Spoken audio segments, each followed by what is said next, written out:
ano natin sa Baguio, wala. Yung pagbaba natin. Mabilis pagpa-uwi. Mabilis lang ang kaya nga kami ni Pastor nung may sasakyan pag umakyat kami diyan nandaan namin ng Quezon. Pag bumaba kami halimbawa ng mga alas 6, darating kami doon ng mga Yung na-traffic po kayo, Pastora, ang daming sasakyan. pag umaga kasi minsan walang lalo na walang ganong sasakyan. Yung mga alas 5 na yun, walang ganong sasakyan dun eh. Ang dami nun. Yung ibinidyo nyo po yun, dami.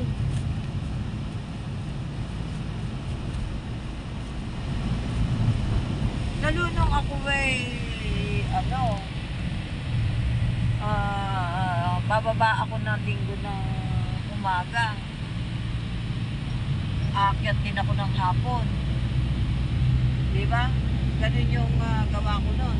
Sasakay ako siguro ng mga alas 6 sa mga alas 8:30 nasa na ako. Sanay na po kayong balikan. Naranasan ko yun. Tapos aakyat din ako ng linggo.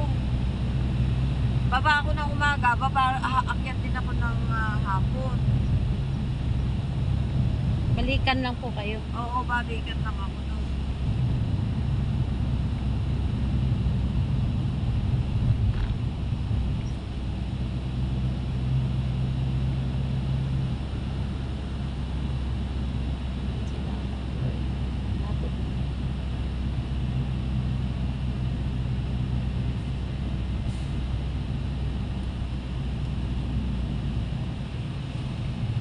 Ngayon, parang napapaisip ako na gano'n na lang ulit. Lalo na siya sabi nga ng aking anak na Vanessa.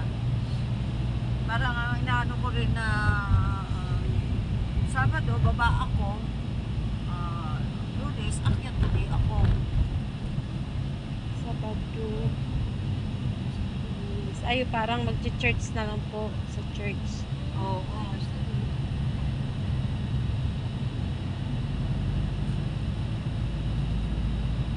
Saka kasi napapabayaan din ang bahay na walang Walang tao.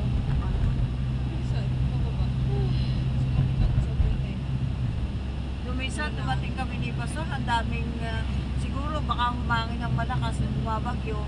Ang daming ano-ano sa bahay, yung mga parang itim-itim na sabi ko lakay, langgam pala na itim. Na namatay na Na po. parang namatay sila siguro, baka nung bumagyo. Parang ang dating, hindi ko malaman kung nasuffocate sila o kung paano. Ang daming patay. Sabi ko ano to? Sabi ko, nakakakilawat naman tong ating bahay. Ano nangyari kasi hindi tayo umuwi. Sabi ko. Tapos nung aking winalis, doon ko nakitang panay langgam pala. Yung langgam na itim. Na ano yun? Siguro nang bumagyo, tinangay sila ng hangin. Natuwa po ako sa mga gabi doon. Ang dami pong gabi. Ay, yung gabi na sinasabi Opo. mo. Alam mo, sinabi na ni Glyza sa amin yun eh. Hindi nga namin kinukuha yun, hindi namin kinakain. Nako, masarap yun sa sinigang. Sa atin, na malalaking puno. Yung laman. Yung tinitibas lang natin. Inuuna pala yun, sabi ni Sister Janice, yun ay ibinebenta pala. Panghalo sa sinigang. Ano kinakain doon, yung bunga?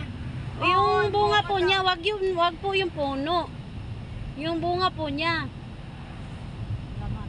Yung laman po niya, hindi po yung laman, ate. Hindi namin talaga inaano yun. Ate, pastora, wag po yung pinakamalalaki, ata. Hindi po yun makain. Yung gabi na parang may violet ba yun? Yung Anak-anak.